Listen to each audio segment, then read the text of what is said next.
आपल्याला वाटतं की आपल्या दारामध्ये म्हातारा माणूस नसू नयेच,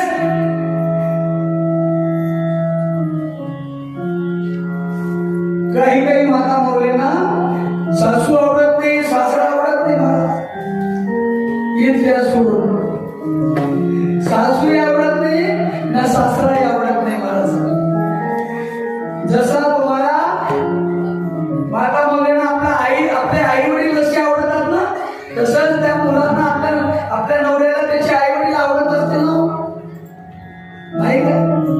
पण वाटतं महाराज घरामध्ये वयोवृद्ध माणूस घरात असावा, भले ते कोकलत का असना दारामध्ये बसलेलं असावं. जोपर्यंत आपल्या घरामध्ये म्हातारा माणूस आहे, कोणाची ताकद नाही मला त्या घराकडे वाकड्या नजरेने पाहायची. का घरामध्ये अनुभव असलेला वयोवृद्ध माणूस घरामध्ये असलं की कुणाची ताकद नसते मला त्या घराकडे वाईट नजरेने पाहायची. म्हणून अनुभवानं मोठी झालेले असतात. आम्ही किती आपल्यापेक्षा 4 पावसाळे ते जास्त पाहिलेले असतात, आपल्यापेक्षा अनुभव जास्त त्यांना असतं महाराज.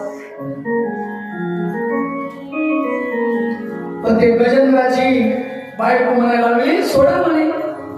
सोडून दिलं आणि सोडून दिल्यानंतर मात्र नरका गजेंद्र लक्षात आलं की यांच्यासाठी मी काय काय नाही केलं, सगळंच केलं.